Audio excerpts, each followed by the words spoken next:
ఫెస్టివల్‌కి మా ఊరు దగ్గర నుంచి ఎన్ని ఐటెమ్స్ వచ్చాయో చూపిస్తాను వచ్చేయండి. అదేంటి ఊరెళ్ళలేదన్నారు మళ్ళీ ఐటెమ్స్ అంటున్నారు అనుకుంటున్నారా? ఏం లేదండి. నేను మా బాబు వెళ్ళలేదనమాట. ఎగ్జామ్స్ దగ్గరికొస్తున్నాయని చెప్పేసి. ఇంకా మా హస్బెండ్ అయితే పనుందని అత్తయ్య వాళ్ళ ఇంటికి వెళ్ళొచ్చారు. అక్కడి నుంచి తీసుకొచ్చిన ఐటెమ్స్ అనమాట ఇవన్నీ గూడా. లాస్ట్ టైం మీకు గార్డెన్ టూర్ అని చెప్పి చేశాను గదా! అప్పుడు చూపిచ్చాను గదా! కరివేపాకు అదనమాట. ఆ చెట్టుది. అలాగే ఇవి వచ్చేసరికి పూర్ణాలండి. నాకిష్టం అని చెప్పి కొన్ని పంపించారు. సో, అవే చూసి నవ్వుతున్నామనమాట ఇక్కడ. తర్వాత ఇంక ఇప్పుడు తీస్తున్నవి వచ్చేసరికి నిమ్మకాయలండి. లాస్ట్ టైం మీకు నిమ్మ చెట్టు కూడా చూపించాను కదా! ఆ చెట్టుకి కాసిన కాయలనమాట. చాలా తాజాగా ఉన్నాయి. తర్వాత ఇవి వచ్చేసరికి నాటు చిక్కుళ్ళండి. మనకి మార్కెట్‌లో అయితే ఇలాంటివి దొరకవు. వీటితో పికిల్స్ అయితే చాలా బావుంటాయి. ఇంకా నేనైతే పికిల్ పెడతాను వాటితోటి. ఇంక ఇవి వచ్చేసరికి చక్రాలు. ఇవి వచ్చేసరికి కొంతమంది మనకి చెక్కలు అంటారు, చెక్క గారెలని కూడా అంటారండి.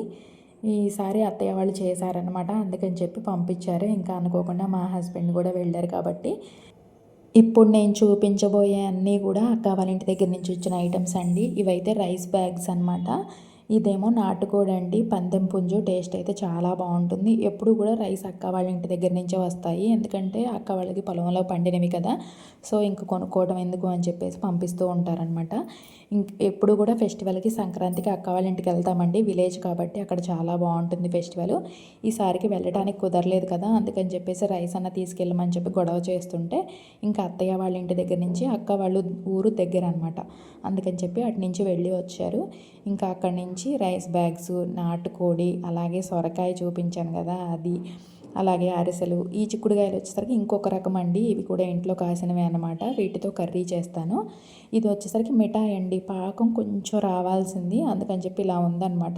కానీ టేస్ట్ అయితే బావుంది. ఇది వచ్చేసరికి కారం పూస అనమాట. ఇవన్నీ కూడా అక్క వాళ్ళ ఇంటి దగ్గర నుంచి వచ్చాయి.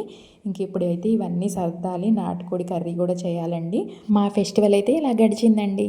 రీల్ నచ్చితే లైక్ చేయండి, షేర్ చేయండి, ఫాలో అవ్వండి. Thank you so much for watching.